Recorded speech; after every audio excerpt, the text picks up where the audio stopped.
लोगोफोर बरायबाय नोंथांमोनखौ चेनेलाव फिन खेबसेबाव गासैखौबो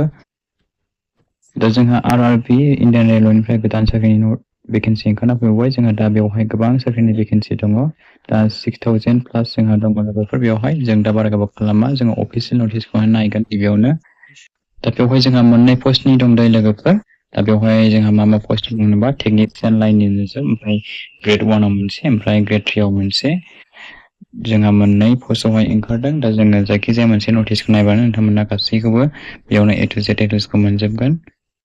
दा बेवहाय जोंहा भेकेन्सिखौ बेबायदि रोखोमैहाय रानदोंनाय दा नैबेवहाय पस्टनि नाम थाबाय जेनेबा टेकनिशियान ग्रेड 1 सिगनेलावहाय दा बेवहाय लेभेल हिसाबै रानबाय ओमफ्राय टटेल भेकेन्सिया बेवहाय बेसेबां दंनो टेकनिशियान ग्रेड 1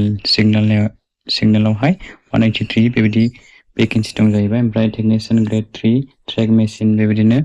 बे पस्टआवहाय बेसेबांथा जोंहा लेभेल 2 आव गोलैबाय बियो दा बेवहाय बेसेबां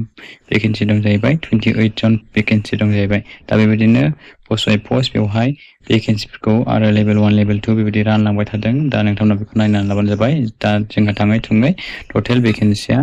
6000 प्लास जोंहा 6238 जन भेकेन्सि दङ टटेल जोंहा दा अनलाइन एप्लिकेसन बेनि स्टार्ट डेटआहाय जागासिनो दङ दा 28 तारिखनिफ्राय जादों बेनिफ्राय नोंथांमोननि क्लसिं अनलाइन एप्लाइ प्रसेसाहाय माला जोबगोन 28 तारिख बे जुलाइ मासावहाय जोबगोन दायो लोगोफोर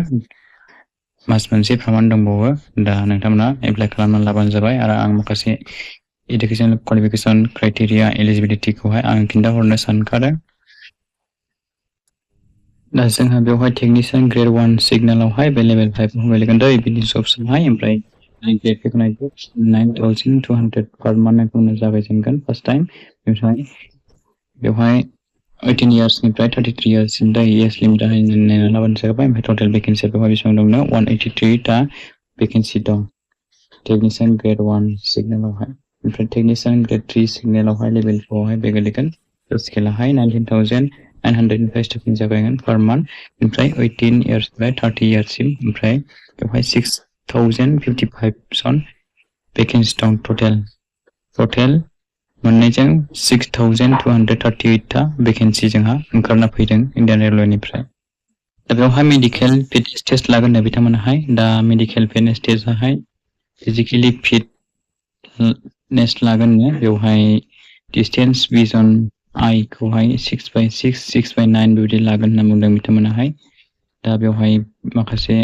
गाइडलाइन्सफोर लिरदों बेखौ नोंथांमोना नायना लाबानो जाबाय बिदिबा जोबोद गोलाव जागोन लोगोफोर बेनिखायनो आं माखासे इम्परटेन्सफोरखौल' नोंथांमोननो खिन्थाहरनो सानबाय बेनिफ्राय एससि एलिजिबोलथ' थाखायो लोगोफोर दा बेवहाय एससि एसटि फोरनिहाय 5 इयार्स मोनखायो बेनिफ्राय अबिसि बिथांमोननियाहाय 3 इयार्स बेनिफ्राय माखासे पार्सनफोरनिखौ नोंथांमोना बेखौ नायना लाबानो जाबाय जेरैहाय एक्स सार्भिसमेनफोरनि दं डिसेबिलिटि पार्सनफोरनि दं बिथांमोननि एस एलिजिबोलाहाय एसे बारा दा नोंथांमोननि जन्म थारिखआ बेसेबां मायथाइयाव जोनोम जानाय जानांगोन लोगोफोरनो बेवहाय दिनै नोंथांमोनाहाय बे माखासे माबाखौ नायनानै लाखानाय लोगोफोर एजनि डेट अफ बार्थ बे गोरोबनांगोन ना बेवहाय एससि एसटि फोरनियाहाय नै मा बिथों बेवहाय 1987 निफ्राय 2007 सिम जोनोम जानायाल' हागोन दे लोगोफोर 18 निफ्राय 32 इयार्ससिम जानांगोन नालाय ओमफ्राय 18 निफ्राय 30 इयार्ससिम जानांगोन मोनसेयाहाय जोंहा ग्रेड 3 टेकनिशियानावहाय बेवहाय नै एससि एसटि फोरनिखौ नायदो 1990 आवहाय जन्म जानाय बेनिफ्राय 2007 सिम अब्लासो नोंथांमोना एलिजिबोल जागोन बेखौहाय मोजां नायनानै लाखाबानो जाबाय दे लोगोफोर जाहाथे नोंथांमोना कमेन्ट बक्सआव कमेन्ट खालामनानै सोंहरा ओमफ्राय जोंहा अनलाइन एप्लिकेसन फिस दङ दा बेखौहाय नोंथांमोनाहाय 250 रां दाननांगोन पेमेन्ट अनलाइन एप्लाइ प्रसेस खालामनाय समावहाय SC ST ex servicemen EWD female male transgender बिथांमोनाहाय बेनिफ्राय माखासे आदार्स केटेगरि केन्डिडेट्सफोराहाय 500 रुपिस पेमेन्ट दाननांगोन ओमफ्राय नोंथांमोना CBT exam computer based test बे अनलाइन नोंथांमोना एग्जाम होयोब्ला नोंथांमोना बे पेमेन्टखौ रिफान्ड मोनफिनगोन दे लोगोफोर technician grade 1 signal post level 5 नि थाखाय मा जागोननो सिबिटि टेस्टआहाय टटेल डिउरेसनाहाय टाइमाहाय 90 मिनिट्स जागोन माने 1.5 घन्टा बेनिफ्राय 100 टा कुइसन्स फैगोन दे लोगोफोर बेनिफ्राय मा होनदों नेगेटिभ मार्किं दं जाहैबाय जेनेबा नोङो मोनथाम कुइसन हायाब्ला नोंनाव -1 दाननाय जागोन दे नोंनि मोनथाम कुइसनाहाय रं जायोब्ला नोंनाव 1 मार्क दाननाय जागोन नेगेटिभ मार्किं दं बेखौहाय बिथांमोना बेखौ रोखायै बुंखादों दानिया नोंथांमोना टेक्निशियान ग्रेड 1 बे सिबिटि एग्जामनि थाखाय नोंथांमोना मा साबजेक्टखौ नायनांगोन फरायनांगोन होनना बुंदों बेवहाय होनदों जेनेरेल एवारनेसखौ फरायनांगोन 10 नाम्बारनि फैगोन बेवहाय ओमफ्राय जेनेरेल इन्टेलिजेन्स एन्ड रिजनिं फरायनांगोन 15टा कुइसन 15 नाम्बार मोनसे कुइसनावहाय मोनसे मार्क मोनगोन 1 मार्क बेसिक एन्ड कम्पिउटार्स एन्ड एप्लिकेशन्सनिफ्राय 20टा कुइसन फैगोन मेथ्सनिफ्राय 20टा कुइसन फैगोन बिनिफ्राय बेसिक साइन्स एन्ड इन्जिनियारिंनिफ्राय 35टा कुइसन्स फैगोन टटेल कुइसन्सआवहाय 100टा कुइसन फैगन बिनिफ्राय नोंथांमोननि मार्क्सआबो मोनसे कुइसन्सआवहाय 1 मार्क नालाय 100 मार्क्स जाहैगोन दानिया फैलायबाय जोंहा ग्रेड 3 टेक्निशियान लाइनावहाय पे लेभेल 2 आवहाय गोग्लैयो बे जब्सआवहाय दा डिउरेसना 90 मिनिट्स 1.5 घन्टा एखेयानो 100टा कुइसन बेवहायबो नेगेटिभ मार्किं दङ एखे जागोन बे सिबिटि एग्जामावहाय बेनिफ्राय नोंथांमोना बे साबजेक्टआ माखौ फरायनांगोन सिबिटि एग्जाम टेक्निशियान ग्रेड 3 नि थाखाय मेथ्सनिफ्राय 25टा कुइसन फैगोन जेनेरेल इन्टेलिजेन्स एन्ड रिजनिंनिफ्राय 25टा कुइसन फैगोन बिनिफ्राय जेनेरेल साइन्सनिफ्राय 40टा बिनिफ्राय जेनेरेल एवारनेसनिफ्राय 10टा टटेल 100टा कुइसन फैगोन दाय लोगोफोर 100 मार्क्सनि एग्जाम जागोन बेयावबो गोबां अखागासिनो दं लोगोफोर नोंथाङा साउन्डखौहाय मोजाङै खोनानो नंला दा नैबेवहाय जोंहा इलेक्सनेल क्वालिफिकेसन दं दा बेवहाय क्वालिफिकेसनाव नोंथांमोना बेचलर डिग्री होनो हागोन बेनिफ्राय जायखिजाया नोंथांमोना class 10 pass matric pass SSLC pass जाबानो नोंथांमोना हागोन दा एप्लाइ खालामनो लोगोफोर दा नोंथांमोना बेखौहाय मोजाङै नायना लाबानो जाबाय नैबेवहाय मेट्रिकनिफ्रायनो हागोन नोंथांमोना मा बेवहाय डिपार्टमेन्ट वाइज पस्ट वाइज होनानै दोनखादों बेखौहाय नोंथांमोना मोजाङै पिडिएफ फाइलखौ डाउनलड खालाम नोंथांमोना फरायनानै लाबानो जाबाय माखासे